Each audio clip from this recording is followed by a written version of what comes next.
Buenas noches, 10:31. Vamos a dedicar nuestro programa en directo, Milenio 3, a unos sucesos que han venido soliviantando la tranquila vida de la isla de Mallorca. Leo los titulares de los periódicos, los tengo aquí en esta mesa del Estudio 1, siempre en penumbra, de la cadena SER cuando llegan estas horas y estos días, y nos quedamos todos extrañados porque más o menos desde agosto, desde mismo año, han ocurrido una serie de hechos que han saltado a la palestra informativa: institutos de investigación marina, campeones del mundo incluso de pesca submarina, las personas que en definitiva saben muy bien lo que es el fondo de las profundidades, hablan de un sonido seco, de un sonido concretamente como un tubo metálico grande que cayese al fondo y que retumbase en diferentes fases. Eso es lo que hablan las personas de Mallorca. Nadie todavía a día de hoy ha puesto el broche o el fin a las investigaciones. Se están haciendo todo tipo de pesquisas a todos los niveles. Hay incluso personas que afirman que desde el año 78 y 79, justamente en el lugar de los sonidos, ha habido un sinfín de sucesos ovni. Y de eso, hay que decirlo así, con todo el escepticismo, pero con toda la realidad, hay un sinfín también de titulares de periódicos de la época. Vamos a penetrar en ese misterio. Antes, si me permitís, me gustaría contaros una historia, ya que hablamos de sonidos. No es algo nuevo. Incluso en nuestro país ha habido personas tan normales como ustedes, como vosotros, como yo, que han llegado a grabar. Ojalá en estas investigaciones de Mallorca del año 2002, de plena actualidad, también se consiga y podamos descubrir el misterio. Quizá estemos muy cerca, pero hubo personas, gentes, que lo hicieron ya mucho antes. Quizá casos que no han saltado nunca a la primera plana y que hoy, de alguna forma, pues les hacemos justicia, comentándolos aquí en Milenio 3 en la cadena SER. Uno de esos casos fue el de un seminarista de Logroño, entre la noche del 20 y el 21 de junio de 1972. Su nombre era Javier Bosque. Noche relativamente calurosa para la época en Logroño, escuelas pías de la capital riojana, y según siempre, el testimonio de Javier Bosque y los informes redactados por la Guardia Civil, aparece hacia las 2 de la madrugada algo que él identifica como una pequeña lumbre, como un pequeño sol a medianoche, que se aproxima poco a poco hacia la ventana. Su dormitorio completamente espartano, una silla y una pequeña grabadora con radio incorporada, porque él había estado grabando unas conversaciones, unas lecturas, incluso unos pequeños acordes de guitarra. Javier Bosque, pues quizá hizo lo que todos nosotros deberíamos haber hecho en ese momento. Sorprendido, se puso la manta hacia arriba y casi no quiso ni mirar. El objeto, la luz, lo que sea, entró dentro de la propia habitación. Don Javier Bosque nunca había tenido el más mínimo interés en el asunto de los ovnis, los sonidos, lo extraño, para nada. Su vocación y su fe iban por otros derroteros. Sin embargo, allí está el misterio. Una luz pequeña, de unos 40 centímetros de diámetro, que parecía comportarse de forma inteligente, con vida propia. Esa luz en un momento dado se aproximó a la grabadora. Javier Bosque tuvo los regaños, se puede decir así, de sacar la mano casi temblorosa y apretar el rec. Lo hizo para intentar dejar constancia en una cinta magnetofónica del sonido misterioso, del cántico metálico, podríamos llamarlo así, que ejercía aquella pequeña luz, aquel visitante al que nadie había invitado. 21 de junio de 1972. En pleno corazón de Logroño. Por vez primera quizás se registra el sonido de un ovni. Y un ovni es objeto volante no identificado. Esto es exactamente lo que grabó aquella noche don Javier Bosque.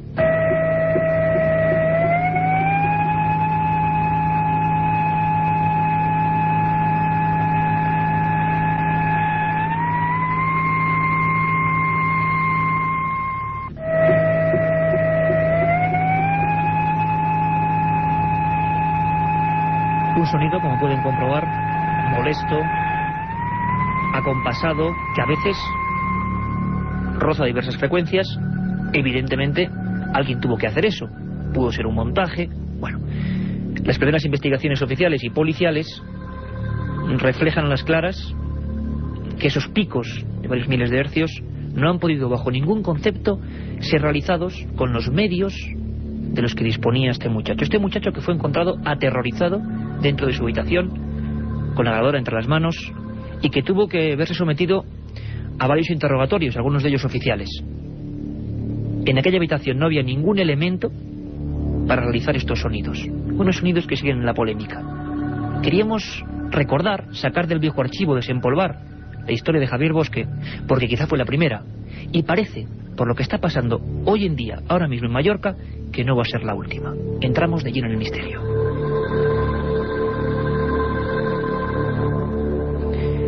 Los sonidos, según cuenta la prensa, se producen desde finales, hablábamos de primeros de agosto, finales de julio, más o menos. Toda la prensa de esa isla ha empezado a hablar del asunto, a escribir del asunto. Cada uno con su hipótesis. Hablan de unos sonidos metálicos entre Dragonera, en la zona norte de la isla, que algunos peces incluso se ahuyentan. Se ha logrado registrar la huida, el temor de esos peces. Y algunos titulares hablan de sonidos submarinos que desorientan a los investigadores, alarma por extraños ruidos en el fondo del mar, miedo en las profundidades de Mallorca. Y un titular curioso, como antes decíamos, el lugar es un núcleo, según declaran algunos mallorquines, de observaciones OVNI en los últimos años. También, en la última semana, se hablaba de que varios grupos de investigadores iban a meterse de fondo, intentando sacar alguna conclusión, intentando grabar con micrófonos muy sofisticados ese sonido. Es muy interesante la declaración del triple campeón mundial de pesca submarina, además mallorquín, Pepa Mengual, que dice que es un auténtico misterio, que es un fenómeno molesto que han podido escuchar, que están seguros de que no son ni barcos, ni lanchas, ni nada parecido, aunque parece ciertamente un tipo de maquinaria muy pesada. Tomeu Salas, presidente del Comité Balear de Pesca Submarina, afirma que efectivamente nadie había escuchado eso nunca anteriormente. Incluso la Consellería de Agricultura y Medio Ambiente de la Generalitat de Barcelona, de Cataluña, hablan de que de momento no hay explicación racional para esos sonidos. Golpes secos, acompasados, que a veces se paran, que a veces ahuyentan a la fauna. Bueno, se ha hablado de todo tipo de cosas, desde las hipótesis más racionalistas que todavía no han sido demostradas hasta quizá las más fantásticas. Pedro Amorós fue uno de los investigadores, presidente de la Sociedad Española de Investigaciones Parapsicológicas, que, pues bueno, pudo acopiar gran parte de ese material que incluso los grandes institutos mediterráneos de investigación científica no tenían, y se bajó a las profundidades con embarcaciones muy concretas para intentar saber qué ocurría allí. Y con él vamos a hablar. Pedro Amorós, buenas noches, bienvenido a Milenio 3. Buenas noches, Iker. Bueno, tú cogiste el toro por los cuernos, te has metido en el mar de Mallorca y has intentado grabar ese sonido. Primero y ante todo, Pedro, ¿había cierto miedo, cierta expectación con tu investigación? Bueno, la verdad es que era un misterio al que nos enfrentábamos y que indudablemente pues nos estaba plantando pues serias dudas, ¿no?, de veracidad. Todo el mundo pensaba que se trataba de una base incluso submarina extraterrestre. Y yo, por las conclusiones que había sacado de los testimonios de las personas, pues me inclinaba más por otros derroteros, pero la verdad es que el camino de la investigación, como bien sabes, es bastante duro y a veces pues es necesario desplazarse hasta el lugar in situ allí para poder obtener cualquier testigo y cualquier testimonio válido, ¿no? Y que después cualquier prueba que pueda testificar en un momento dado o certificar lo que uno de estos te dice, ¿no? Por eso, desde mi punto de vista, encontrarme allí en Mallorca, encontrarme con todo este mare magnum de ideas y de distintos testimonios, porque ahora lo hablaremos, que es lo que más me ha sorprendido, que cada uno pues tiene un testimonio distinto de los sonidos, pues para mí, a mí me dejó helado, ¿no? Digo, ¿cómo es posible que una cosa tan fuerte, tan grande, tenga tantas variantes, ¿no? Así que me decidí coger los equipos y plantarnos ahí para investigar. Durante 5 días, ni más ni menos, fue la primera fase. Luego esta tuvo una segunda parte en Cala Tunent, uno de esos lugares de esa costa norte de Mallorca donde parece que los sonidos tienen una especial incidencia. A mí me gustaría recordar incluso declaraciones que han salido en todos los medios de comunicación de las Baleares y que cuando menos, bueno, pues pueden dar lugar a que cada uno pensemos por nuestra cuenta qué puede haber en las profundidades. Se ha hablado incluso de posibles prospecciones petrolíferas, completamente, desde luego, no identificadas, hablaban algunos miembros del Centro de Investigaciones y Actividades Acuáticas de Palma de posibles submarinos, aunque también decían, claro, que los submarinos hoy en día son tan sofisticados que precisamente lo que limitan y eliminan son los sonidos para no ser capturados o captados por las personas que estén en tierra firme. Todos repiten ruidos como golpes secos y sobre todo lo que hablábamos antes, que algunos tipos de peces, algunos muy en concreto, muestran un temor lógico en bandadas, huyendo de donde procede el epicentro de estos sonidos.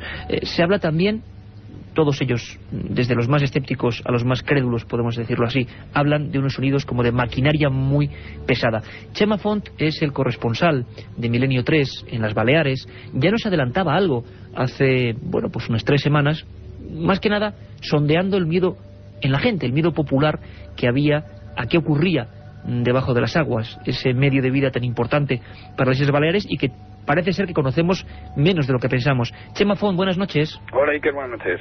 Tú también has estado, bueno, tú te has llegado a sumergir, a coger, eres un experto practicante de la apnea y has intentado averiguar por tu cuenta y riesgo qué ocurre en los entornos donde más aparecen estos sonidos. ¿Qué te has encontrado, Chema? Efectivamente, bueno, la última vez ha sido hoy mismo, esta misma tarde, ha salido el sol y he aprovechado.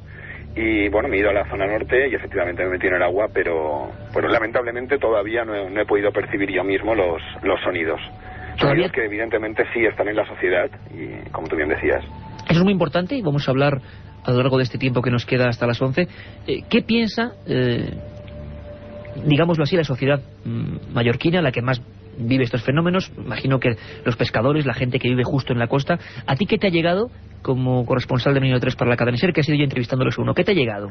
Bueno, piensa que la sociedad mallorquina y más la zona, por ejemplo, de Sóller y la costa norte, que es la que todavía queda más aislada del turismo, al ser esto una isla, quizás sea por eso, es una gente muy cerrada y prefiere no opinar de según qué temas, ¿verdad? Entonces, lo más lógico es que te digan, pues no sé qué son, sabemos que están ahí, pero preferimos ni siquiera pensar quizás cuál puede ser la procedencia de estos sonidos. Un fenómeno que muchos consideran nuevo, algunos especialistas, otros piensan que desde hace mucho tiempo esa zona está marcada por el misterio de alguna forma. Vamos a intentar, no sé si decir desentrañar, porque en Milenio 3 exponemos los temas, como mejor sabemos. A veces la verdad se nos queda muy lejos. Estamos, eso sí, y eso es una confianza, a los firmes mandos técnicos de Javier Rodríguez y este equipo, con Carlos Barroso, Carmen Porter, Katia Rocha y el que les habla, Iker Jiménez. Regresamos, mejor dicho, en unos segundos. La otra realidad. Milenio 3. En la cadena SER. Aparte de gozosos, dolorosos, gloriosos, los misterios de la Iglesia son sorprendentes e inexplicables. La periodista Carmen Porter te ayuda a desvelarlos en Misterios de la Iglesia, una obra que saca a la luz los episodios más impactantes del fenómeno religioso. Exorcismos, apariciones, cuerpos incorruptos, estigmas. Misterios de la Iglesia, de Carmen Porter, publicado por Editorial Edad. Un viaje en busca del misterio. Milenio 3. En la SER.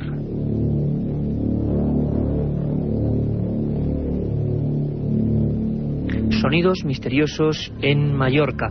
Y antes de seguir ahondando en ese enigma, vamos a saber qué tenemos para esta madrugada, que os aseguro que está repleta de información, repleta de contenidos, repleta incluso de noticias, porque esta es de última hora, pero pasan muchas más cosas. Carmen Porter, buenas noches. Buenas noches, Iker.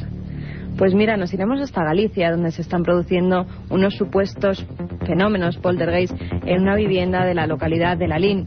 También hablaremos de esa extraña criatura que ya en un informativo anterior os comentamos. Una extraña criatura que se ha encontrado en Chile. Recordaremos un caso pasado y parecido ocurrido en nuestro país, en Girona.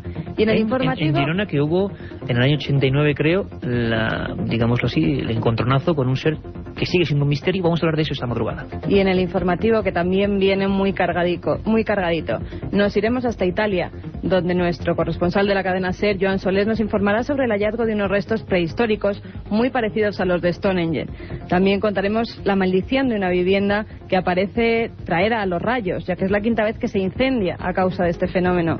Iker, ¿te acuerdas de que hablamos del osario que pudo contener los restos de un hermano de Jesús? Sí, la famosa urna de Cristo que tanta polémica está levantando. Pues ahora hemos sabido que en su traslado a Canadá ha resultado dañado. Bueno, todo eso y mucho más, además por supuesto leyendas urbanas, viajes al misterio, libros, extraños personajes de la historia, todo eso de madrugada. Ahora seguimos con lo que ocurre en Mallorca. Pedro Amorós, retomamos la historia. Mallorca, año 2002, extraños sonidos, gente un poco soliviantada, todo el mundo expone su teoría. A ti, a día de hoy, tú has estado ya investigando con medios que no han conseguido incluso los institutos científicos. ¿A ti, a qué te suena, nunca mejor dicho, todo esto? Bueno, pues a mí personalmente, si quieres mi opinión personal, te podría decir que después de haber escuchado lo que he escuchado, los testimonios y los resultados de los que imagino que hablaremos, pues yo creo que se trata de algo natural, algo absolutamente natural. En la investigación que yo personalmente hice, pues hace ya un mes y pico, un par de meses, pues tuve la suerte de participar en una investigación directa con miembros del IMEDEA, del instituto perteneciente al CSIC, al Centro Superior de Investigaciones Científicas, y que de verdad quiero agradecer la gran hospitalidad que tuvieron y lo que nos ayudaron, porque nos pusieron material y lanchas incluso a disposición para realizar nuestras investigaciones. Desde luego, nuestro departamento de asesoría interna, por decirlo así, dentro de la Sociedad Española de Investigaciones Parapsicológicas, no nos permite enseguida volcarnos por pensar que pueda ser algo extraño, sino que lo que primero tendemos a pensar es descartar cualquier tipo de cosa natural y fenómeno normal para luego, pues como es lógico, pensar que podría tratarse de algo que no tiene una explicación lógica, ¿no? Por ello, yo sinceramente me quedo en la primera parte. Para mí tiene algo que ver mucho más de forma directa el sonido con algo natural, o bien con una excavación y clandestina. Y digo clandestina por una razón, porque la única compañía que creo que está perforando por los subsuelos más cercanos allí, pues es Repsol, y se le notificó y Repsol acredita que no está realizando ningún tipo incluso de prospección minera, ¿no? Con lo cual imagino que si tiene que ser una explotación minera debe de ser clandestina, o si tiene que ser cualquier cosa, imagino que debe de ser ilegal o no reconocida por el gobierno, ¿no? Porque si nos metemos en temas militares, en paso de submarinos, como decían algunos testigos, evidentemente ya la cosa empezaría a tomar un cariz un poco más serio, ¿no? Con lo cual yo me quedaría con eso, o con algo natural o con algo clandestino por parte de explotaciones mineras, excavaciones y demás. Lo que está claro, Pedro, es que casi todos los testigos se conocen bien el mar, submarinistas, profesionales, saben perfectamente que esto es raro. Y había personas, y quizá esto lo entronca con el misterio, con lo extraño, en este caso el mar enlazado con el cielo. Ha habido otros casos en el resto del mundo donde las supuestas apariciones de ovnis, como hablábamos en un principio, el caso de Logroño, se identifican con sonidos incluso debajo de los mares. Y en Mallorca, en ese lugar es, vamos a poner comillas, pero especial ese punto en concreto, y algunos puntos de la isla Balear, porque desde el año 78-79 ha habido una serie de personas de todo tipo de oficios, de todo tipo de inquietudes, que supuestamente se han encontrado con el fenómeno ovni. Por ejemplo, en el año 79, la noche del 11 de noviembre en concreto, una noche muy movida, de la que un día hablaremos, un avión de pasajeros tuvo que aterrizar de emergencia en el aeropuerto de Manises, perseguido por unos objetos misteriosos. Hay un informe extensísimo del Ejército del Aire. Lo curioso es que nadie logró fotografiar esa imagen, ese objeto, ese ovni, a pesar de que hubo cientos de testigos. Sin embargo, alguien sí lo hizo desde Mallorca. Desde ese lugar, uno de los puntos donde supuestamente hay sonidos, era Pep Climent. Joan Cole, otros personajes que se juntan en esa zona, creen a partir de ese momento, a partir de esa fotografía extrañísima de algo que emerge del mar, que ahí hay una base. Puede sonar un poco pueril o no, pero es lo que ellos creen. Y lo cierto es que en todo este tiempo, los periódicos como Última Hora de Mallorca hablan de observaciones constantes de luces a veces sin maquinaria interior, de luces aparentemente inteligentes sobre el agua. Chema Font, tú has investigado estos casos desde Mallorca a fondo. ¿Realmente sigue habiendo esa sensación por parte de ese grupo, o más gente comparte la idea de que los sonidos tienen que ver con algo que viene del cielo precisamente? Yo creo, Iker, que de cada vez menos. Es decir, la base submarina supuesta de ovnis, que como bien dices está un poco más al norte de Sawyer, pero que sí, Clement y Joan Coy y estos señores son un poco los que más indujeron al tema. Ha pasado un poco, por decirlo de una manera, de moda, y la gente sigue a la expectativa, pero prefieren no achacarlo a posibles entes extra o intraterrestres, que incluso también se ha llegado a decir que viven allí, ¿no? Que no vienen de fuera, sino que están dentro. Es decir, las teorías están ahí. Digamos, las personas piensan que, sobre todo en los 70, que eso era un foco muy importante, y algunos, la prensa sobre todo, han reabierto el expediente. Sin embargo, Pedro Amorós lo que hizo fue, digámoslo así, ser más pragmático y meter los micrófonos, por vez primera, dentro de las aguas mallorquinas. Hay un sonido, podríamos llamarlo dentro de los casos de lo extraño, sonido Mallorca, que realmente nosotros personalmente tampoco identificamos ahora mismo gran cosa. Nos parece el mar con una serie de ecos muy extraños de fondo. Vamos a escucharlo. No sé si Javier Rodríguez nos pone toda audiencia ese sonido, y vamos a ver después, Pedro, qué esconde esta grabación. Tú nos lo cuentas luego.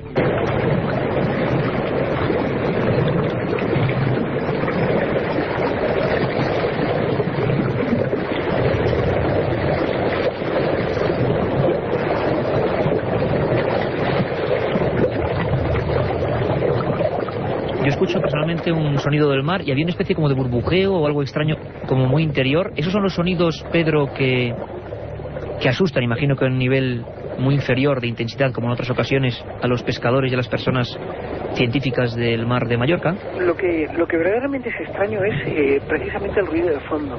El ruido de fondo, las burbujas son naturales, es un proceso natural de las burbujas del mar, pero lo que asusta es el ruido de fondo, que es una especie de sonido profundo. Es un retumbar impresionante que se repetía cada 30 segundos, cada 45 segundos. Pero un sonido como muy seco, como un pu, así, ¿no? Es como un estruendo. El periodista Teo Plaza y lo definía de una forma muy concreta. Me decía, Pedro, parece un terremoto. Y es como si estuvieran chocando, dos inmensos bloques de tierra o de piedra, y que retumbase por todo el océano. Tanto es así que las personas que estaban en la cala cercana donde nosotros estábamos, cuando escucharon esto, que incluso se escuchaba a un palmo del agua, pues evidentemente salieron rápidamente asustadas y atemorizadas por este terrible estruendo. O sea que la gente oía luego algo extraño desde tierra, no es decir, no solo, esto no lo sabía yo, no solo buceando en el interior del mar, claro, sino que desde la playa se escuchaba el retumbar de este sonido. Parece ser que entre Calatuente y Sacalobra, entre las zonas de la costa norte de allí, pues realmente se ha escuchado en muchas ocasiones. Y cuando yo fui la primera vez, tuve la suerte y la oportunidad de poder presenciar cómo, unas cuantas personas que estaban en una playa nudista que está por allí cerca, pues salían corriendo de la playa hacia sus coches al oír los terribles estruendos. O sea, tanto el periodista Teo Plaza como yo nos quedamos absolutamente atónitos viendo cómo la gente corría despavorida, asustada por los ruidos que estamos escuchando, que son los que estamos escuchando. Pedro Amorós, la primera vez que se ponen estos sonidos al alcance de la gente, estos sonidos muy confusos, muy de fondo, Pedro Amorós es ingeniero informático superior. El análisis todavía quizá, no sé si está ya terminado, pero ¿nos dice algo las computadoras, nos dicen algo las gráficas de sonido de esto que está ocurriendo? Bueno, parece ser que hay un sonido reiterativo, según la opinión, nuestra opinión, la opinión de la Sociedad Española de Investigaciones Parapsicológicas. Existe un sonido reiterativo que supuestamente pues está ahí, y además vamos a enviar lo que es la grabación íntegra al IMEDEA, a este instituto, para que el director de la investigación de este tipo de ruidos, que ya hay uno nombrado y que se está dedicando al tema, pues analice el contenido de un soporte digital que fue obtenido precisamente con el fin de grabar esto. ¿Para qué se hace esto? Para que también un organismo científico opine sobre el tema, y que no seamos nosotros los que investigamos un poco, o los que recogemos los ecos paranormales, los que digamos la última palabra, sino que también exista ese Por supuesto, los investigadores del Instituto Mediterráneo de Estudios Avanzados están destinando ya incluso las partidas presupuestarias correspondientes o la designación de personas solamente para investigar estos sonidos que ya han pasado de ser una leyenda o un mito o unos comentarios a algo evidente y rotundo. Pedro, muchísimas gracias, al menos por darnos la pincelada de tu experiencia en Mallorca. Estoy seguro que retomaremos el tema porque estamos cerca de saber la verdad en este caso. Probablemente un fenómeno natural, como tú bien decías, y para nosotros, para Milenio 3, que somos periodistas de investigación, sería un caso positivo saber que algo no es misterio, sino algo explicable. Esa es nuestra función. Pedro, un abrazo muy fuerte, compañero. Un abrazo y hasta muy pronto. Chema Font, seguimos prácticamente en este noticiario enfocado en un solo suceso de los sonidos de Mallorca. Ha habido personas que siguen manteniendo esa hipótesis de los ovnis. ¿Ha habido casos, observaciones, anomalías en el cielo correspondiéndose quizás con los días en que han sido visibles y audibles prácticamente los misterios en el mar? ¿Los sonidos de Mallorca en concreto? Bueno, a verlas las ha habido, no de una manera generalizada, siempre casos puntuales, pero tampoco podríamos decir que haya habido una masificación de avistamientos a raíz de los sonidos. No ha habido una masificación todavía, esperamos quizá que no la haya, porque quizás lo más importante es que, sepamos muy pronto que hay una realidad, un misterio completamente explicado, desvelado, y que sin embargo a nivel social es interesantísimo observar esto. Provoca miedos, provoca incertidumbres, y hay personas incluso que nos afirmaban que no se metían en el agua porque vaya usted a saber qué maquinarios puede haber por ahí al fondo. Chema Font, muchas gracias, seguiremos muy de fondo esta historia, intentaremos desde luego llegar, si se puede, hasta las últimas consecuencias. Un abrazo, compañero. Igualmente, Iker, aquí estaremos.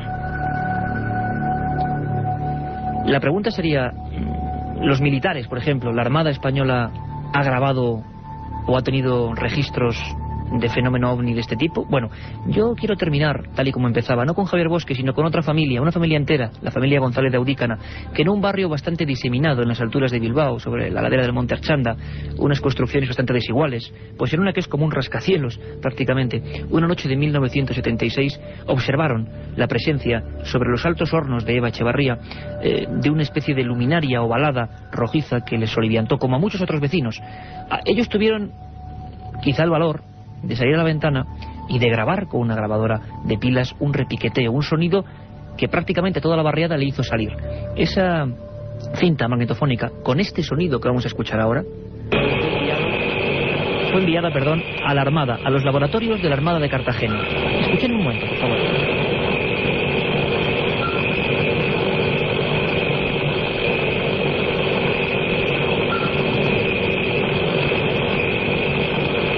Bueno, este repiqueteo, el primer análisis se dijo que era una grabación cerrada dentro de un submarino muy especial de la propia Armada y que apareció una especie de sonar y un sonido de motores de fondo.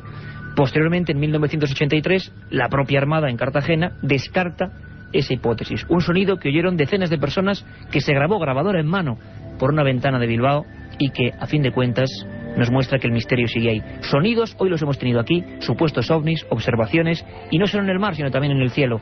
La familia González de Audícana, en Zurbaranbarri, en Bilbao, nunca ha sabido qué es lo que grabó, qué tuvieron delante, qué se registró en las partículas magnéticas de esta cinta. Y nosotros tampoco quizá lo sepamos nunca, pero lo que vamos a hacer, como hemos hecho hoy, es estar siempre muy cerca de donde ocurren los misterios, en este caso Mallorca. milenio3@cadenaser.com, ya lo saben todos, lo sabéis todos, nuestro mail, y les dejamos, como siempre, con las noticias, con la información, con Javier Manzano. Un abrazo para todos, nos vemos dentro tan solo de 4 horas. Un viaje en busca del misterio.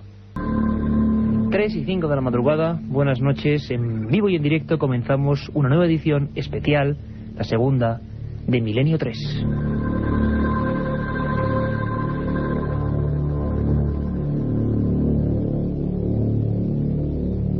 Katia Rocha, Carlos Barroso, Carmen Porter y los mandos técnicos firmes de Jorge Martínez. Hoy tenemos un completo menú para todos vosotros, los esforzados que seguís aguantando, siguiendo por supuesto toda la programación de la cadena SER, aguantando el sueño ya a estas horas, después de las votaciones del programa Los Toros de Manolo Molés, y intentaremos, dentro de lo posible, dentro de lo que nosotros podamos, manteneros vivos y despiertos. Y si estáis trabajando, si estáis viajando, si estáis todavía pues dando vueltas en la cama, creo que merece la pena prestar atención a los siguientes 55 minutos, 54 ahora mismo. Lo decía la semana pasada, que empezábamos esta nueva misión de la madrugada, aparte de la emisión que siempre hacemos de 10:30 a 11. Yo quiero que os unáis, que os alineéis en nuestro equipo, porque el misterio tiene una cita ahora por 2 ocasiones distintas, cada semana, cada domingo, en Milenio 3. Y hay un correo electrónico importante antes de empezar con los muchísimos contenidos, que es milenio3@cadenaser.com, milenio3 con número @cadenaser.com. Y hoy mismo, si queréis, si estáis ahí con nosotros, contestaremos en la recta final a vuestras dudas, peticiones, y además, recordad, entráis en un nuevo sorteo de libros, 5 libros de Alquimia, que va a ser nuestro libro elegido hoy, Editorial EDAF, un libro maravilloso, 5 libros dispuestos ahí en la parrilla de salida de Milenio 3 para todos vosotros, los que nos escribáis a milenio3@cadenaser.com. Y al final, con Carmen Porter, no solo daremos los ganadores de la semana pasada, sino que incluso hablaremos de todas vuestras dudas, como he dicho, y de todos vuestros planteamientos, que son muy importantes aquí para el equipo de este programa. La edición anterior, la edición que va de la franja de 10:30 a 11, la dedicábamos a un solo asunto. Era suficientemente extraño, o al menos suficientemente actual, como para, prestarle nuestra atención. Nos íbamos hasta Mallorca. Allí, campeones del mundo de pesca submarina, personas que trabajan en los institutos de investigación del Mediterráneo, todo el mundo estaba, la palabra sería soliviantado, a mí me gusta mucho esa palabra, pero podría ser.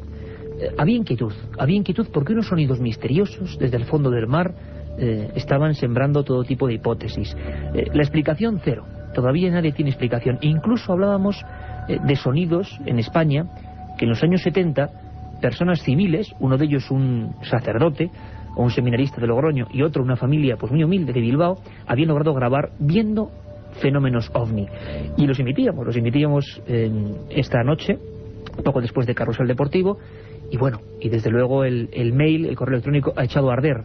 Cada uno escuchabais una cosa con los sonidos de Mallorca. Igual os hemos puesto aquí por primera vez. Algo ocurre, algo extraño está pasando y quizás estemos cerca de comprender la verdad.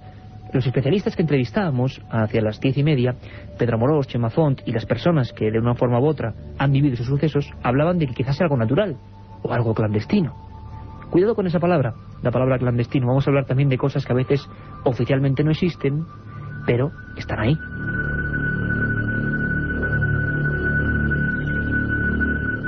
Y hace más o menos 7 días, los que sois seguidores de Milenio 3 en la cadena SER, este que os habla, Iker Jiménez, os daba una noticia misteriosa. Y el equipo además lo traía aquí con datos fidedignos. En Chile había polémica. De nuevo también ese término enrolado al misterio. Había polémica porque, atended bien, un extraño ser de pequeño tamaño, de gran cráneo, de largos dedos, un aspecto monstruoso, se encontraba en una parte, en un territorio del sur de Chile. Nos hemos puesto a trabajar, hemos puesto a todo el equipo detrás de pistas y hemos encontrado historias fascinantes. Es decir, el caso de Chile no era el primero. Por ejemplo, en Puerto Rico, en el año 76, se puso de moda el término garadiábolo. ¿Qué significaba eso? Pues era más o menos una especie de criaturas misteriosas que parecían seres de las profundidades y que incluso coparon partes de algunas revistas en la época que se editaban en España y en Sudamérica, por ejemplo, Mundo Misterioso. Bien, parecían realmente diablos del mar.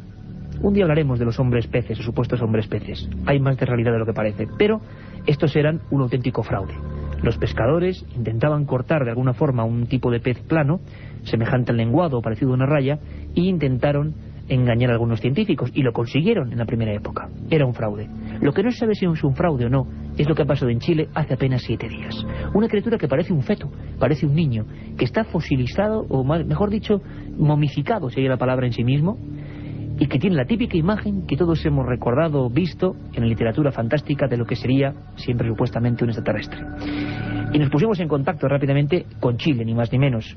Allí Jaime Ferrer, director del Calama UFO Center, el primer organismo que ha investigado este asunto, nos hablaba de que les parecía algo muy raro, que la prensa ya buscaba una explicación, que la ciencia buscaba otra, ese ser diminuto como la palma de una mano y tan extraño. Y hablaban de un feto quizá teratológico, monstruoso, deforme, de algún tipo de marsupial. Pero no estaba muy claro. Para muchos investigadores chilenos como Jaime Ferrer, que ahora vamos a escuchar, había otros casos anteriores que demostraban que no se parecía a ninguna anatomía conocida.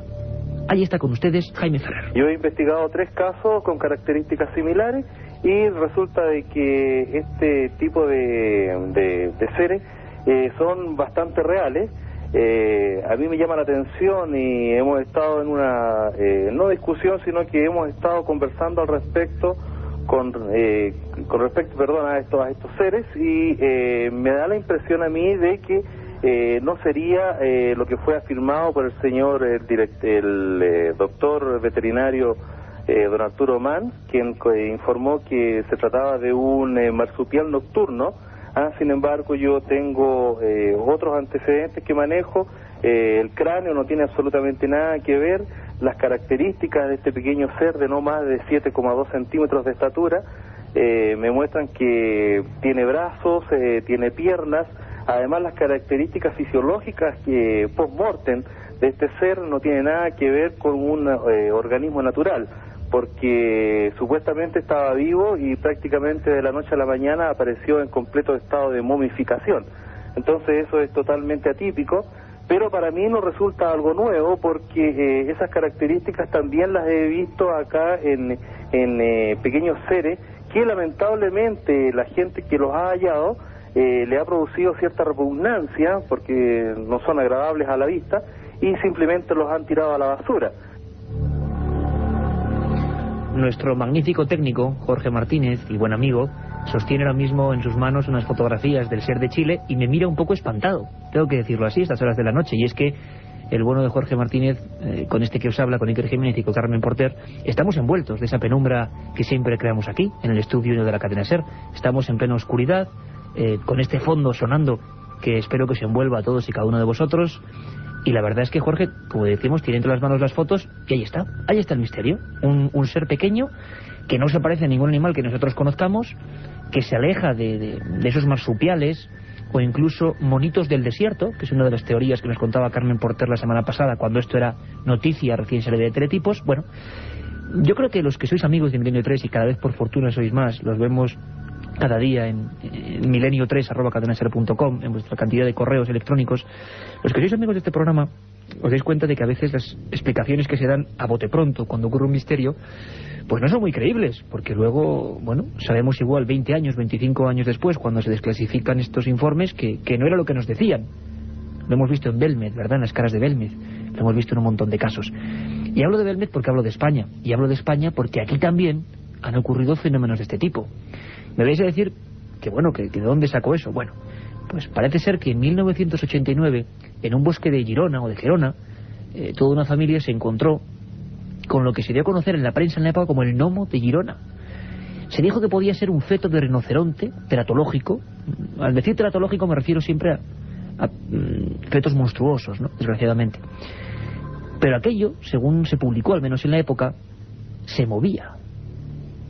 Y se le apareció a una familia e incluso hizo una especie como de extraño movimiento delante de ellos y lo atraparon. Las fotografías, al igual que las del ser de Chile, son espantosas. Un ser misterioso, azulado, metido en un bote de formol.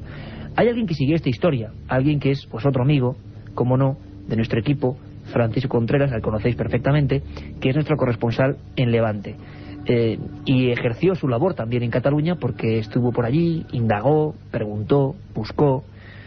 Y Francisco Contreras siempre persigue la verdad, y por eso está aquí a estas horas de la noche. Francisco, buenas noches. Buenas noches, Iker. Buenas noches a todos los oyentes de Milenio 3 desde la capital del Turia, Valencia, con esa tenue luz también aquí. También ahí. Eso es bueno, que sea una norma, compañero del equipo de Milenio 3. Vamos creando penumbras, en el buen sentido, ¿verdad? Siempre con criterio y con escepticismo, pero envolviéndonos de la belleza del misterio. Francisco, sé que es difícil, prácticamente en titulares, por favor. ¿Qué pasó en Gerona que tenga que ver con esta historia del extraño monstruo de Chile? ¿Qué pasó? Pues que buscamos la verdad y que encontramos dos verdades en uno de los casos relacionados con seres extraños, ¿no?, como el de Chile. Como bien decías, ocurrió en septiembre de 1989, que hago un recorrido fotográfico por los hechos, cuando un matrimonio, supuestamente y presuntamente un matrimonio, se encontraba en una zona llamada el Bosque Encantado, en los alrededores de Gerona. El matrimonio, para más señas, según las divulgaciones que se hicieron del caso, se llamaban Añons y Pujals. Bueno, pues ese matrimonio se encontraba en ese Bosque Encantado, entre comillas, como es conocido, y halló o observó como un ser muy diminuto salía de los matorrales, comenzaba a correr alrededor de ellos. Tragicómicamente la escena era, o llegó a ser, que se subía encima de un radiocassette portátil emitiendo un extraño alarido. Ellos se quedaron perplejos, atónitos. Empezaron a perseguirle por todo el campo y llegaron a capturarle. Le capturaron y le metieron en una jaula donde vivió, o llegó presuntamente a vivir 24 horas. Si quieres... 24 horas Francisco estuvo vivo dentro de ese primer bote. Es el mismo bote, es un bote, hay que decirlo, de una marca muy célebre que todos tenemos ahora mismo en la mente, sin decir la marca, de café. Un bote de cristal cerrado donde las fotografías están ahí y son espectaculares. Sí, yo te describo, si quieres, rápidamente cómo es aquel ser que todos los oyentes de Milenio... Antes, Francisco, perdóname, compañero, un detalle. Mucha gente, siempre que damos este tipo de noticias, nos dice dónde están esas imágenes. Y yo, desde luego, os encomiendo a la página web www.ikerjimenez.com. También podéis acceder a través de www.milenio3.net, ikerjimenez.com o www.milenio3.net, y ahí vais a ver un artículo de Francisco Contreras Gil con las fotografías de ese ser, las fotografías del gnomo de Girona en toda su expresión, esplendor del término. Unas fotografías impactantes que están ahí, un ser metido en una especie de líquido, de formol, y que es impresionante. Francisco, espera un segundito porque volvemos en un momento. La otra realidad. Milenio 3. En la cadena SER.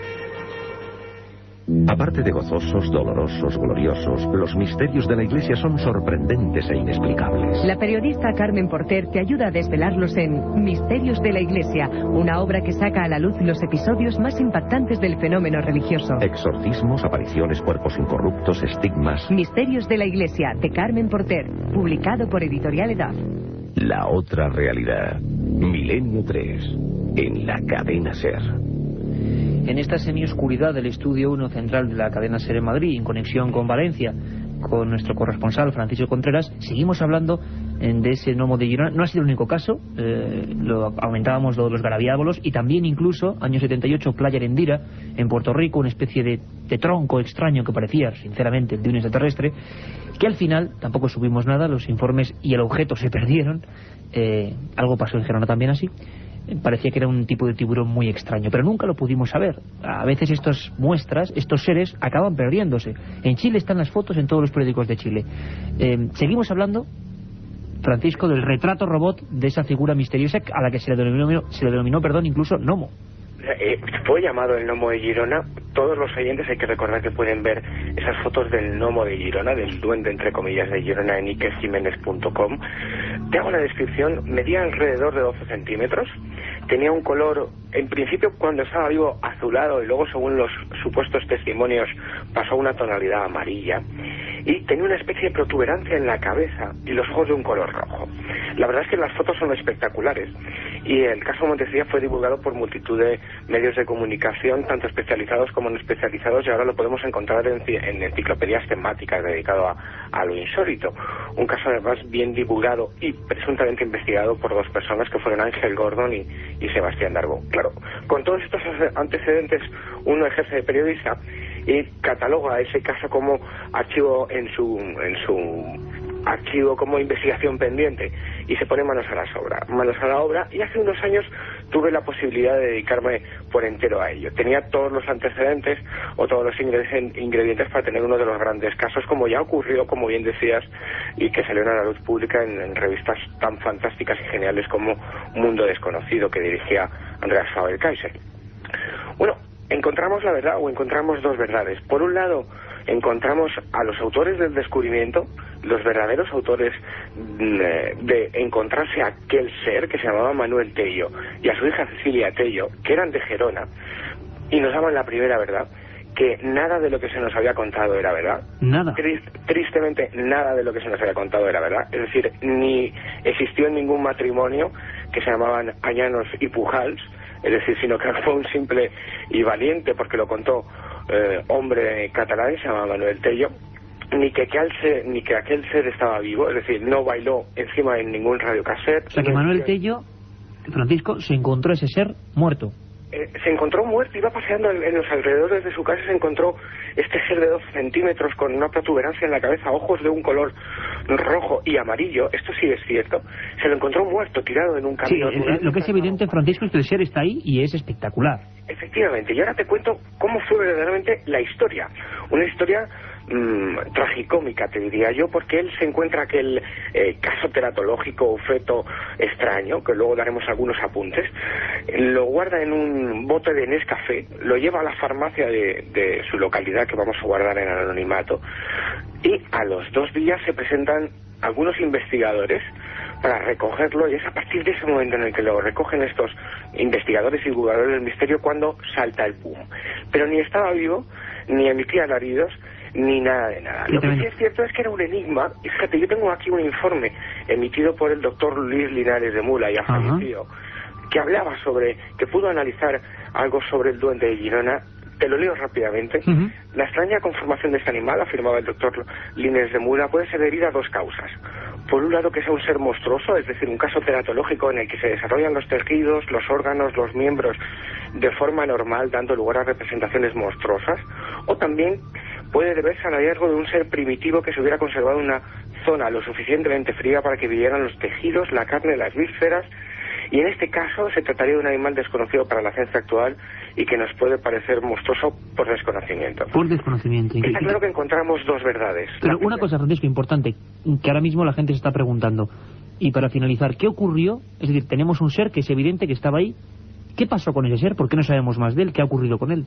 Se ha convertido en otro expediente X, en otro enigma sin resolver, porque nadie sabe dónde está. Lo único que quedan son las fotografías, esas fotografías que todos los oyentes de Milenio 3 pueden ver en ikerjimenez.com, y yo esas fotografías las he llevado a la Universidad de Valencia, he consultado con algunos zoólogos, y todos apuntan, o todos tienen la misma opinión, que se trata de un caso teratológico. No pueden apuntar más detalles porque no tenemos al ser o al gnomo de Girona, entre comillas, para analizarlo, y nadie a día de hoy sabe dónde está. En ese bote, imagino que metido en una especie de cloroformo o algún tipo de líquido que le ayude a conservarlo tal y como era. Nadie sabe dónde está, pero lo cierto es que ocurrió, que es un caso que ocurrió aquí en España en septiembre de 1989, a pesar de la otra verdad que pudimos descubrir. Francisco Contreras, muchísimas gracias. Ahí está la historia, la del duende o gnomo de Girona. Es algo que pasó en España hace unos cuantos años, así que nada, verdad compañera, nos viene de sorpresa. Esto pasa en Chile, ha sido noticia mundial, pero como siempre, si uno va a los viejos archivos y a los investigadores, en España habían pasado cosas muy parecidas. Un abrazo muy fuerte, compañero. Otro para vosotros. Un viaje en busca del misterio. Milenio 3, en la SER.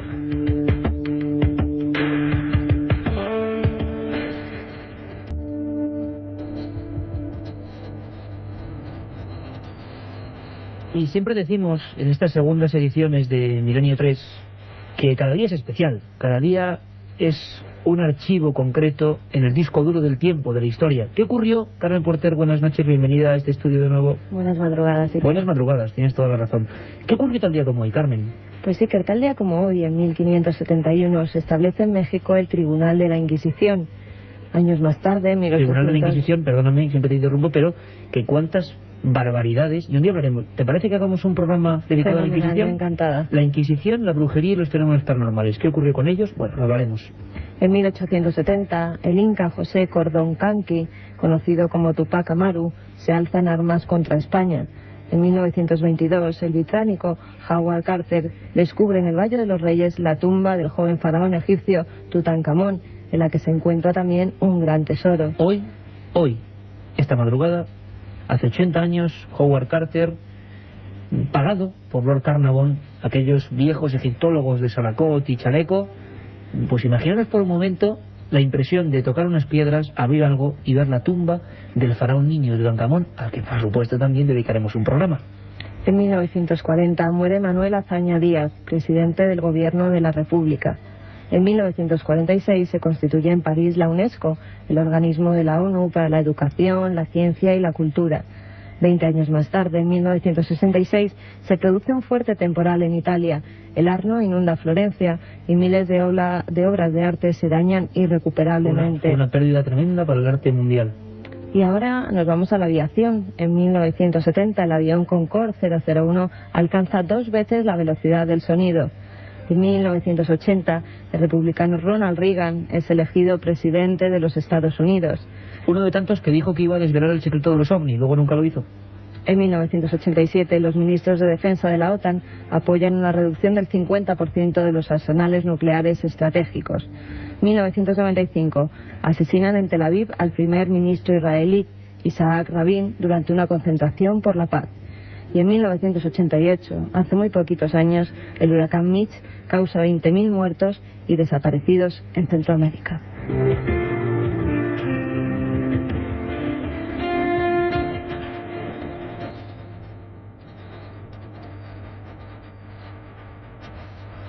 Todo eso, bueno, pasaron miles de cosas más, ¿no? El universo siempre es presente, el futuro ya ha pasado, perdón, el pasado ya ha pasado, el futuro está por venir.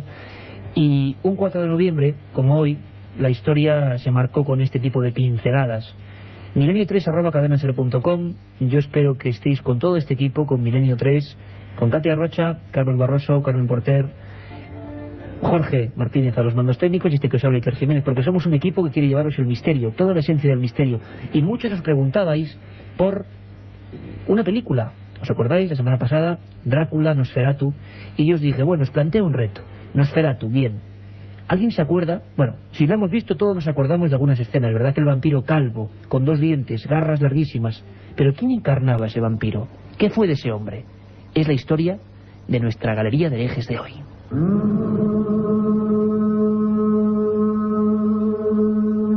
Galería de condenados.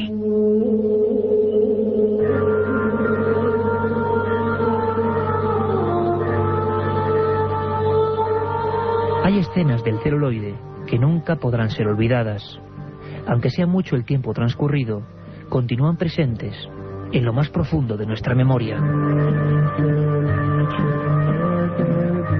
En una de ellas, rodada hace ya 80 años, apareció un ataúd viejo, abandonado, en las bodegas de un barco. De su interior, como impulsado por un resorte, emergía un ser hierático, calvo, con 2 afilados incisivos y manos de garras largas y blanquecinas. En sus ojos sin párpados se reflejaba sed de sangre y de muerte. Las ratas huían de su lado. Era el conde Orlok, o lo que es lo mismo, Nosferatu, el no muerto.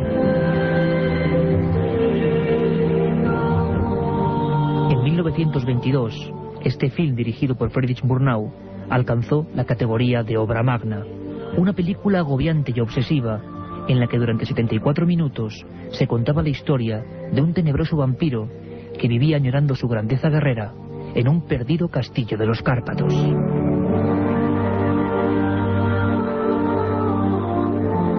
El espantoso aspecto del protagonista principal y sus extrañas maneras hicieron creer al propio reparto que Max Schreck, el extraño actor, era un auténtico bebedor de sangre.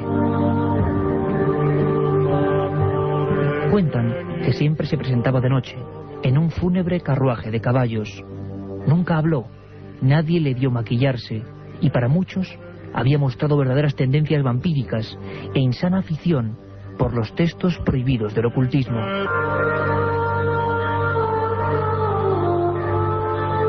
Florence, la esposa de Bram Stoker, autor de la novela Drácula, quiso acabar con aquel film, argumentando 2 poderosas razones. La primera es que aquello era una copia de la trama ideada por su marido años atrás, y la segunda es que el tenebroso aspecto del conde Orlok provocaba pánico y desagrado, nada que ver con la estética de la creación del verdadero escritor. La censura quemó casi todas las copias, y la pira ardió en los platós de la compañía UFA. Se empezaba así a poner fin a la carrera de aquel misterioso personaje. Además, las macabras escenas de muerte protagonizadas por Max Schreck, cuyo apellido en alemán significa terror o miedo, fueron suprimidas de raíz, de la única cinta que quedó salvaguardada para la historia. El público temeroso empezó a creer que Schreck era en verdad un ser maligno, y en las salas de proyección de Múnich, desde el día del estreno, se le insultaba y provocaba. Muchos incluso sacaban cruces para defenderse de su poder. De algunos carteles, Max desapareció, y su nombre, sin que aún sepamos por qué, fue sustituido por el de Burt Wolkoff. Deprimido y abandonado, el desconocido actor no volvió a protagonizar papeles principales. Solo actuó en películas mudas, en interpretaciones breves, casi escondiendo su tez amarga, llena de un rictus de odio que nunca le abandonó. noviembre de 1936, Max Schreck, cuya vida sembró de leyendas aquellos años del cine alemán, fallecía en extrañas circunstancias. Su mujer, Fanny Norman, pensaba que la alargada sombra del conde Orlok había acabado devorándole. Hoy han pasado 80 años desde el estreno de Nosferatu y se la considera una de las grandes obras inmortales del cine. Sin embargo, para el pobre Max Schreck, aquello fue el inicio de una auténtica pesadilla.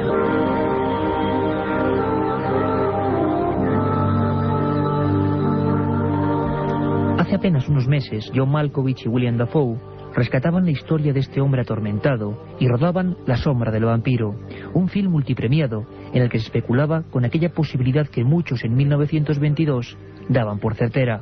Max Schreck, aquel hombre de rostro terrorífico y pálido, de dientes afilados y garras huesudas y blancas, era en realidad un no muerto, o lo que es lo mismo, el Nosferatu.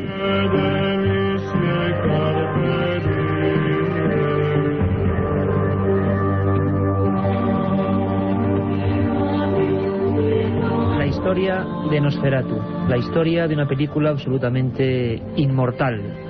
¿Quién no se acuerda, verdad?, del conde Orlok, de aquella figura calva y tenebrosa. Hoy hemos explorado en la verdad, en lo que fue una triste realidad, un hombre que, como le ocurrió a Bram Stoker, acabó sobrecogido y sobrepasado por el personaje. Algo tendrán los vampiros cuando aquellos artistas que se meten en su mundo acaban siendo devorados, como decía aquella difunta, aquella viuda que realmente llorando encontró el cuerpo muerto de aquel hombre consternado, Max Schreck. Su apellido quería decir grito o miedo. Increíble, ¿verdad? Ha sido la primera historia de nuestros herejes. Pero ahora vamos con una de vuestras secciones favoritas. Siempre nos preguntáis qué libros comprar, qué libros rescatar a las librerías de viejo. Bueno, vamos allá con nuestra biblioteca. La biblioteca de Milenio 3.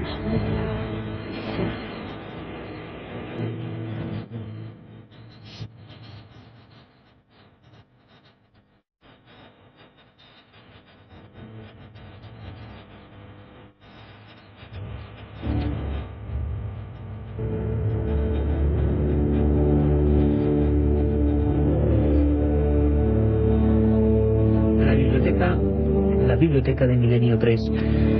Siempre lo hemos dicho, y en Milenio 3 somos unos defensores de los libros. Son nuestra auténtica arma, si se puede llamar así, a las páginas de papel y los escritos, pues para acercarnos a la cultura, para saber más. Y como pensamos que el misterio, lo desconocido, lo ignoto, es algo que también requiere de conocimientos, pues tenemos que recomendar algunos ejemplares. Yo uno que tengo ahora mismo entre las manos, novedad, que podéis encontrar en cualquier librería, es muy recomendable. Trata sobre un tema que yo, sabéis que es mi coletilla eterna, ¿no? Y que haremos programas de cada cosa que hablamos. Hablaremos un día, de los cátaros. Así se llama este libro, Los cátaros, escrito por Jan Blum, de Editorial Edad. Acabo de salir del horno de las imprentas. Es increíble la historia de esta gente. ¿Quiénes fueron los cátaros? Bueno, los cátaros fueron unos personajes que promulgaban el verdadero cristianismo y se enfrentaron a la Iglesia. Se enfrentaron a la Iglesia y a todos sus dogmas. No querían saber nada de la riqueza de lo que ellos expresaban o decían que eran aquellos cardenales, aquellos obispos. La gran matanza del cristianismo en el mundo, la mayor matanza, fue la del siglo XII y XIII, de la propia Iglesia contra cristianos. Fueron muertos de una forma brutal, quemados vivos en aldeas como la de Montsegur, en la zona del Languedoc francés. Todavía hoy, cuando caminamos por allí, vemos infinidad de tumbas, cruces de piedra, recuerdos de aquellas gentes que se dejaban morir. Era increíble. Se dejaban morir porque decían que el consolamentum, lo que ellos consideraban una especie de suicidio voluntario, era la forma de llegar a la divinidad. Renunciaban a comer, no como unas huelgas de hambre, sino de una forma absolutamente pasional. Creían que esas visiones, que probablemente les provocaban la falta de alimentos, de agua, era estar cerca del cielo, el consolamentum. Ninguna otra religión, ningún otro culto llegó a tanto como los cátaros, unos herejes, unos auténticos condenados a los que el cristianismo paró en seco y los quemó. Os voy a contar un detalle que viene reflejado en este libro, colección Al límite de Editorial Edad, Los cátaros de Jan Blum. Solo una escena, por favor. Una escena tremenda. Imaginaros una gran hoguera.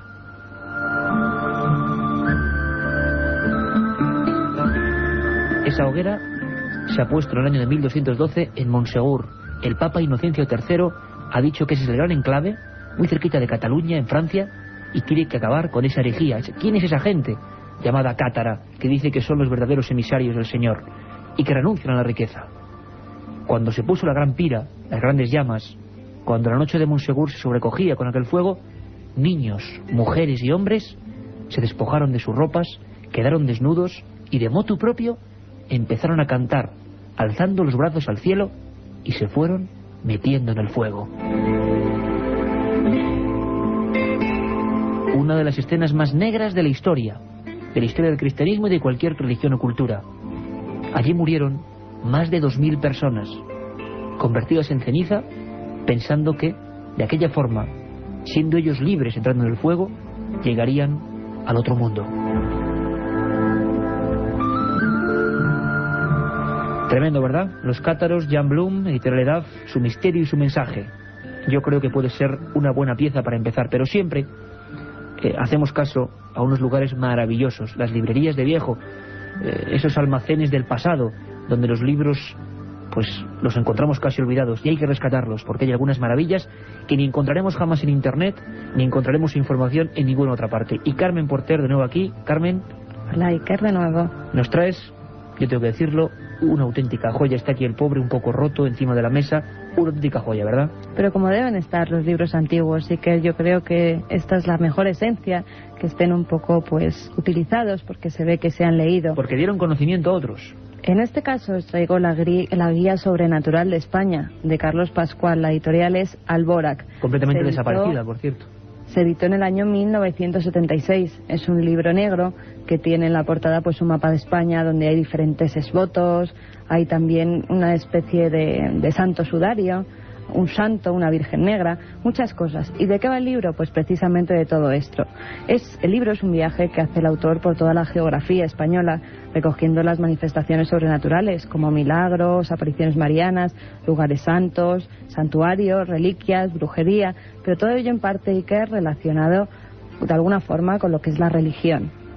El autor siempre rescata una frase del autor que nos habla de su obra, porque él es el que mejor la conoce. Y Carlos Pascual en esta hora nos decía que no hay que ver en este libro una especie de manual práctico de milagrerías, un ciprianillo o libro talismán que informe puntualmente de dónde y a qué hora ocurre el milagro, qué fuentes o qué aguas milagrosas hay que beber para curar tal o cual enfermedad, qué fórmula o qué ritos hay que practicar en determinado santuario para obtener una curación o un prodigio. El libro es una descripción de lo que ocurre en este país. Una descripción, así lo llamaba Carlos Pascual. Recomendamos, por lo tanto, vivamente, Carmen, esta Guía Sobrenatural de España de Alborac. Sobre todo porque es una buena guía de consulta. Yo tengo que decir que en muchas ocasiones he recurrido a ella porque cuenta cosas muy interesantes. Por ejemplo, nos habla de los misterios de la Catedral de Santiago de Compostela, de las ampollas de sangre que se licuan en determinada fecha, como la de San Pantaleón, Cristos a los que les crece el pelo o las uñas, como es el caso del de Orense, de las brujas de Zugarramundi, donde se cuenta la tradición que entraban por la noche y se encontraban en una cueva con el macho cabrío, también de los endemoniados de La Balma en Valencia, que tú bien conoces, y desapariciones misteriosas, como la de la niña de Teba, en Málaga. También quería terminar con otra frase, de un sociólogo muy conocido, Amado de Miguel. Sobre el libro nos dice: este es un libro sin género literario conocido, una mezcla de investigación antropológica, de recuerdo, de andanzas esotéricas y de álbum icónico. Este libro hubiera sido quemado por la Inquisición cuando existía.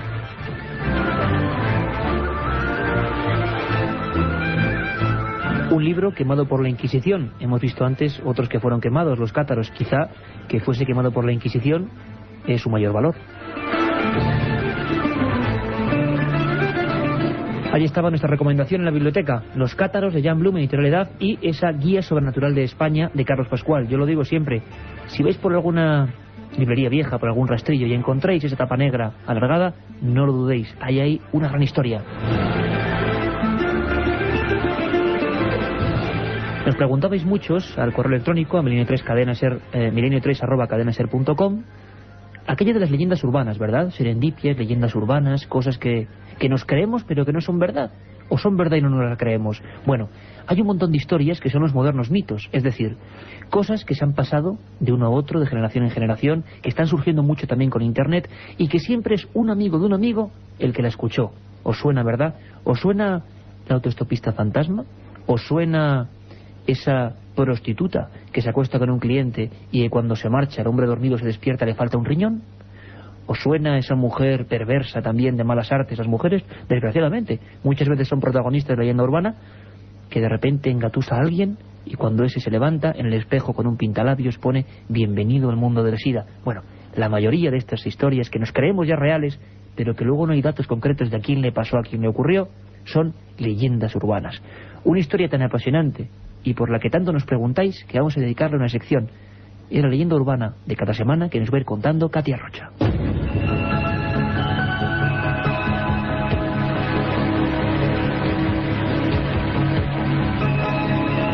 Un matrimonio de recién casados se disponía a hacer su viaje de novios a Granada. Al llegar a Bailén decidieron repostar gasolina. Al intentar pagar, el empleado de la estación de servicio le rechazó el dinero aduciendo que tenían que hacerlo con la moneda del país. Asombrados por estas palabras, preguntaron en qué lugar se encontraban. En Santiago de Chile, le respondió el señor. Desconcierto total. Recordaban cómo al superar Despeñaperros se vieron envueltos en una extraña niebla, por otra parte bastante frecuente a esas alturas del puerto. A consecuencia, tuvieron que ser internados durante una temporada en una clínica aquejados de un fuerte shock nervioso. En la Embajada de España en Santiago de Chile se encontraba precintado el automóvil.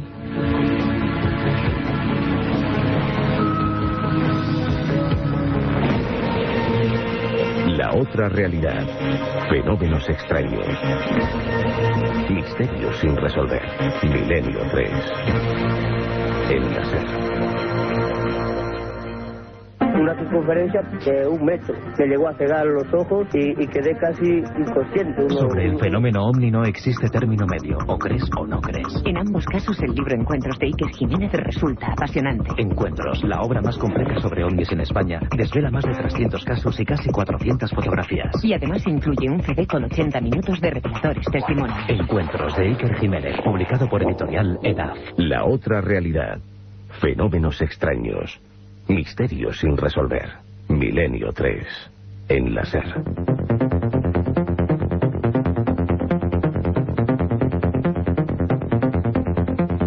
Estáis escuchando Milenio 3 en la cadena SER, os habla Iker Jiménez, son las 3:43 de la madrugada. Y tremendo, ¿verdad? La leyenda urbana, esa familia, ese matrimonio habitualmente que viaja en un coche, podía ser en Granada, podía ser en Huelva, podía ser en Guadalajara, podía ser en cualquier parte del mundo, porque siempre se ha contado la misma historia. Un coche, una niebla densa y de repente estamos en otro país. El entorno cambia. Todos hemos creído que era verdad, ¿verdad? Todos hemos pensado que eso tenía una raíz. Bueno, os puedo decir, aunque hablaremos mucho de ello, que los investigadores hemos indagado y no. Leyenda urbana. Hay un dato todavía más sobrecogedor. Un director de cine argentino, un día lo contaremos, parece que inventó esta historia en 1968. Y se inventó una tal familia Vidal que iba en un coche y que por la ruta 44, en Mendoza, en Argentina, aparecía de repente en España. Qué curioso, ¿verdad? Historias que retomaremos, que plantearemos y que profundizaremos. Ahora, desde luego, el informativo. Sabéis que siempre que suena esta sintonía de fondo es el informativo. Las noticias de la semana. Y esta semana Carmen Porter cargadísimo, ¿verdad? Pues sí, la verdad es que sí. Antes las hacía con Carlos Barroso y hasta que él vuelva de esa, que esperamos que se recupere de ese pequeño contratiempo que ha tenido, pues las voy a hacer contigo. Y Carlos Barroso encantada. Es un titán, es un gigante y va a estar aquí dentro de nada. Pues sí, que además vamos a traer testimonios desde los sitios donde se produce la noticia. El primero de los casos, un poltergeist en Lalín. Desde el pasado mes de octubre vienen ocurriendo una serie de fenómenos extraños en una vivienda de Lalín, una población gallega. Paraguas que salen lanzados de los paragüeros, objetos que se caen, sillas que se elevan del suelo. La familia no ha querido declarar nada ante los medios de comunicación, pero hemos podido saber que hasta la casa se ha desplazado el párroco del cercano santuario de la Virgen del Corpiño, don José Donsión, que al parecer ha bendecido la casa para ver si esos fenómenos se mitigaban. También hemos contactado con Alfonso Loño, jefe de informativos de Radio Lalín, que fue el primero en sacar la noticia a la luz. y esto era lo que nos decía. Por lo que sabemos, a primeras horas de la mañana, de un jueves en concreto, pues los vecinos escucharon a primeras horas de la mañana un ruido atronador y pensaron si sería alguna maquinaria agrícola que estaba haciendo pues labores propias en el campo, a pesar de que está próximo al centro urbano de Lalín, pues está en una zona donde hay pues campos de trabajo. Entonces lo que se empezó a valorar en un principio es que pues eso, se trataban de ruidos extraños, hasta que finalmente a través de la propia familia se conoció que lo que pasaba en esta vivienda, una vivienda construida hace aproximadamente pues unos 30 años, y lo que se producía pues según los vecinos, la caída de macetas, incluso dentro de la vivienda rotura de vidrios, y también que las sillas incluso se llegaban a elevar literalmente del suelo. Como decimos, los propios propietarios de la vivienda en ningún caso quisieron hacer declaraciones, y los vecinos también de alguna forma pues tampoco quisieron hacer declaraciones. Parece ser que es habitual en estos casos que se produzca esta cerrazón, tanto por parte de los propios vecinos, que parece ser que en algún caso algunos de ellos sí pudieron presenciar estos fenómenos paranormales. El jefe de Radio Lalín, que nos hablaba de fenómenos paranormales, como decía Carmen Porter, tendremos siempre en las declaraciones de las personas que viven el misterio, y había cierto temor. No es infrecuente que un sacerdote sea la primera persona en que acude a este tipo de casos. Yo recuerdo ahora mismo en Concejo de Caso, en Asturias, una historia terrible en la que una familia que vivía al lado del cementerio empezó una familia muy humilde, prácticamente la casa era una cueva, empezaba a moverse todo. Y el descubrimiento fue tremendo, porque uno de los movimientos que había, que parecían temblores, que solo se centraban en esa casa, las tumbas antiguas del Camposanto empezaron a entrar por la cocina, por el suelo de la cocina. Algo increíble, y que ha pasado en otros lugares. Lo increíble, como os decía, es que un sacerdote, siglo XXI, pues bueno, va a un lugar para intentar, como él pueda, hacer frente a ese fenómeno. Y el sacerdote decía que, por favor, la familia no contase nada a nadie. Por eso la familia no ha querido hablar con nadie. Pero es imposible que si hay una noticia del misterio, Milenio 3 no lo sepa. Esto es lo que nos contaban en torno al sacerdote. Este párroco, lo que en un principio parece que incluso le reprochó precisamente a los propietarios de la vivienda, es que dijesen lo que había pasado. Es decir, que les recomendaba que esas cosas, pues parece ser que suceden más habitualmente de lo que creemos, y que no deberían haberlo comentado. Lo que sí sabemos es que precisamente ese día, aproximadamente a primeras horas de la mañana, 8 o 9 de la mañana, los propietarios de la vivienda la abandonaron para buscar en estos casos, como siempre se busca. Hay una parte religiosa, la parte de las creencias es muy importante, y buscaban precisamente pues los consejos o incluso la mediación del sacerdote. Pues todos los amigos de Milenio 3 sabéis que bueno, que parece que no es armonías del medievo lo que están ocurriendo, que es el siglo XXI, y que todavía la Iglesia tiene mucho que decir. Volveremos a dedicar programas a la Iglesia y lo paranormal. La Iglesia también tiene que ver, he estado un poco, yo creo que no asustada, pero un poco a la expectativa con aquella noticia de la que hablábamos largo y tendido en aquel programa de la semana pasada, sobre la urna en la que aparece aquella inscripción terrible para muchos: aquí yace Jacobo Santiago, hijo de José, hermano de Jesús. Se ha montado una trifulca tremenda. Será la primera referencia histórica de Jesús. Era el hermano directo de la que nos hablan algunos textos prohibidos de la Iglesia que tenía Jesús de Nazaret. Bueno, lo que ocurre es que encima ahora, con toda esa atención mundial, algo pasa con esa caja, con ese osario. Carmen, ¿qué ha pasado? Pues sí, el osario de Jacobo, una arca de unos 50 centímetros de largo, que según algunos expertos contenía los restos de un hermano de Jesús, fue trasladado a Canadá, más concretamente a Toronto, donde iba a ser expuesto desde el 16 de noviembre hasta el 29 de diciembre. Según ha asegurado el director del Museo Real de Ontario, William Torsell, en dicho viaje la reliquia sufrió algunos daños. Parece ser que se han abierto unas grietas aparte de las que ya tenía, y que van a ser restauradas en estos días, ya que ponen en peligro su estabilidad. Por otra parte, científicos del Instituto Geológico de Israel han corroborado que la piedra con la que está hecha la caja procede de una cantera próxima al Monte de los Olivos, que data de hace 20 siglos y que muestra una pátina consistente con haber pasado 20 siglos en una cueva. Una caja con unos huesos que ya convertidos en polvo no están, una inscripción que habla del hermano de Jesús, expertos de la Sorbona que dicen que es real, bueno, cantera próxima al Monte de los Olivos, año 63 después de Cristo. Quizá estamos ante la primera prueba parece mentira, de uno de los personajes más fascinantes, más increíbles y más inquietantes a veces, porque se sabe muy poco de él a nivel científico, llamado Jesús de Nazaret. Parece que la noticia va a dar mucho que hablar. Y Carmen, una casa misteriosa que atrae a los rayos. ¿Cómo es posible esto? Pues sí, en Sofía, una localidad búlgara, la vivienda del campesino Zekir Cholakov ha sido alcanzada en 5 ocasiones por un rayo. Ya es casualidad, Iker. La última vez fue el pasado 28 de octubre. Los vecinos creen que seguramente cerca de la casa se enterró hace siglos algún tesoro de gran valor. Otros hablan de la existencia de un yacimiento de metales. Lo cierto es que los rayos siempre han elegido esa casa o el establo y ni siquiera ha rozado las propiedades cercanas. Bueno, hay casos en la historia muy extraños de personas que atraen a los rayos. Hubo un estudio impresionante realizado en Inglaterra y en Francia sobre lo que llamaban pararrayos humanos, ni más ni menos. Es decir, personas que en más de una ocasión una de estas chispas del cielo le había caído y no lo había matado. Yo recuerdo en la zona extremeña de las Urdes, la que tanto quiero y donde tanto misterio hay, que hay algunos pastores a los que le había caído más de un rayo. Y aquellos que sobreviven a la caída de un rayo son, digamos, considerados. Curiosamente, muchos de ellos eran curanderos, sabían del mundo de la brujería, eran personas un poco especiales. Y personas especiales, curanderos, brujos, druidas, parece ser que se juntaban en clanes megalíticos, en lugares marcados con gigantescas piedras, como es el caso del famoso Stonehenge en Gran Bretaña.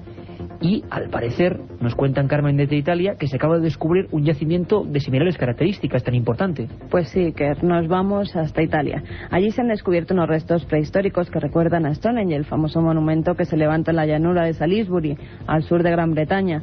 Los estudiosos creen que es todavía más antiguo que este y han afirmado que puede pertenecer al periodo neolítico. Desde Italia nos informa el corresponsal de la cadena SER, Joan Solés. De estas columnas y bloques de granito, en parte muy dañadas por los terremotos descubiertas en el sur de Italia, hemos hablado por teléfono con el relator del informe sobre las mismas, el profesor de Geología Aplicada de la Universidad de Calabria, Alessandro Guerricchio. Questi resti, per la successione con i quali sono dislocati nel territorio, estos restos, por la sucesión en la que aparecen en el territorio, delimitarían una región, nos ha dicho. Delimitino un territorio, strutture che al momento son una treintena de estructuras halladas en una amplia zona boscosa. Queste pietre, queste strutture megalitiche. En su origen, estas piedras megalíticas, ciclópeas, quedaban fuera del bosque. Hemos encontrado los pilares, pero no los arcos, que seguramente cedieron, se rompieron y se han perdido. Come geologo devo dirle che penserei a una data de 5.000-6.000 anni fa. Como geólogo creo que tienen una antigüedad de 5 o 6.000 años, es decir, 4 o 5.000 años antes de Cristo. Probablemente mientras en Egipto se construían las pirámides, aquí se levantaban estos edificios que en buena medida recuerdan las estructuras de Stonehenge, pero con una diferencia: miden 7 metros de largo por 1 metro cuadrado de grueso. Potrebbe pure darsi che alcune di queste strutture possano rappresentare un culto di un dio sole. Algunas de estas estructuras estarían dedicadas a un dios sol para el culto de la población de cotas inferiores, que las habrían levantado en la cima de las montañas porque ello les acercaba a un dios sol. Qualche cosa che più li avvicinasse appunto al dio sole. El dios Sol, siempre protagonista en todas las culturas. Por ejemplo, en Egipto. Carmen, ¿qué ha ocurrido en Egipto? Pues Egipto intentará desvelar de nuevo el misterio de las puertas de la pirámide. Un equipo de arqueólogos escalará en diciembre la pirámide de Keops para buscar indicios sobre la finalidad de las misteriosas puertas que bloquean 2 estrechos túneles. Pai Hawass, jefe de antigüedades científicas, ha declarado que si los túneles parten de una habitación dentro de la pirámide, no salen a la superficie, se demostraría que estos conducen a cámaras funerarias escondidas tras unas puertas cerradas que podrían ser investigadas desde el interior el próximo año. Según el experto, la segunda puerta hallada el pasado mes de septiembre es como una pantalla que esconde algo, porque si uno la mira tiene grietas. Algunos egiptólogos, por su parte, creen que los canales eran de ventilación y otros sospechan que fueron construidos como pasajes para supuestamente permitir que el alma del faraón muerto ascendiera a la otra vida. El gran misterio de Egipto, esos canales, vivimos el acontecimiento en directo y da la sensación, ¿verdad?, de que el gobierno egipcio siempre va como después de lo que pensamos todos los mortales absolutamente normales. Ninguno es ningún genio. Caramba, todos llevamos hablando 10 años y lo hicimos aquí con el ingeniero que les descubrió, de que hay unas puertas que conducen a algún lugar que nos dirían algo del gran monumento de la humanidad, la única de las 7 maravillas del mundo que sigue en pie. La ciencia decía que no. Se mete un robot y hay una puerta. Dijeron los especialistas, los que se consideran herejes, los que no son científicos, que podía haber 3 puertas y luego unas tumbas. De momento ya hay 2 puertas. Y ahora dicen que puede estar ahí la tercera.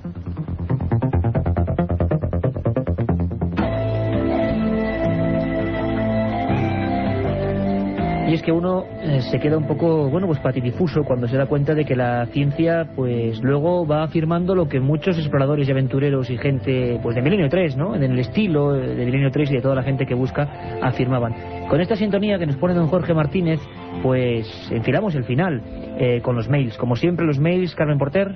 Pues sí, que nos han llegado a milenio3 con número @cadenaser.com. Milenio3 con número @cadenaser.com. Y gracias, ¿verdad?, a todos los que durante el trayecto del programa nos han estado enviando sus sugerencias como estas, Carmen. Por supuesto, además que todas las recogemos, también las del contestador. Que vuelvo a dar el número de teléfono, es 91532-4532. 91532-4532. Empecemos con Juan Martín Copé de Mongues. Nos dice que si podríamos hablar de un antiguo caso ocurrido en Argentina hace aproximadamente 30 años, en la carretera de Chacomús a Maipú, en Buenos Aires, en la que una pareja ocupante de un turismo pernoctó allí y amaneció cerca de la Ciudad de México. ¿Qué hablábamos, verdad? Esos casos de personas que dentro de un coche se han metido en una niebla y han aparecido en otro país. Bien, leyenda urbana, es decir, mentiras, mitos que se han perpetrado y creemos ciertos, como tantos otros. Esa leyenda, Carmen, incluso se contaba en el metro de Lima, aquí en Madrid. Unos obreros fueron a hacer unas obras y aparecieron, ¿dónde? En Lima, pero en Perú. Y mucha gente lo creyó y 2 periódicos lo publicaron, que había ese rumor. Es decir, es fascinante porque es el misterio de los mitos, historias que creímos verdaderas y que son falsas, que han empezado pues por un rumor. Y ahora nos vamos al caso Roswell Iker. Miguel nos dice que si le podemos aclarar si es cierto o no que existe un vídeo sobre una autopsia extraterrestre. Sí, es cierto, el vídeo existe, salió en el año 1995, gran parte de la difusión de ese vídeo pues fue gracias a nuestro compañero Javier Sierra. Aparece una especie de ser, yo creo que es un muñeco, personalmente, la mayoría de investigadores serios piensan que es un muñeco, cosa que no invalida el misterio de ese caso llamado Roswell en el desierto en 1947, donde efectivamente la Fuerza Aérea Norteamericana recogió algo. La pregunta de siempre, ¿qué era ese algo? Este oyente no nos pregunta nada, pero nos da sus felicitaciones. Raúl Jiménez Cara nos dice: hola queridos amigos, Iker, Carmen, Carlos y Katia. Cada domingo que pasa estoy más enganchado a vuestro programa y eso que al día siguiente tengo que ir a clase. Estudio periodismo, pero me pasa lo que a todo oyente de tu programa. No me puedo ir a dormir sin oírlo y si lo hago al día siguiente es como si me faltara algo. Seguro que tú lo comprendes. No estoy aquí para pedirte que hables de un tema en particular, sino que por favor sigáis siendo vosotros. No os traicionéis, gracias a vosotros las noches solitarias se hacen menos oscuras. Pues amigo Raúl Jiménez es, ¿no? ¿Sí? Puedo decir que no es familia mía, ¿eh? Yo soy Iker Jiménez, pero no es familia mía. Hay una cosa muy bonita, seguir así no os traicionéis, no. Desde luego nosotros no vamos a hacer el payaso por la tele, nosotros no vamos a hablar de estos temas riéndonos de ellos, vamos a intentar seguir con seriedad, seguir con rigor, pues hacer lo que sabemos hacer porque es nuestra profesión, nuestra pasión y nuestra carrera, que es el periodismo, y hacerlo con todos los datos que hemos hecho hoy. Gracias a vosotros, y os decimos lo que Raúl, no nos falléis, no nos traicionéis, y seguir en la cadena SER, a las 10:30 y a las 3, Milenio 3. Un abrazo para todos. La otra realidad, Milenio 3, en la cadena SER.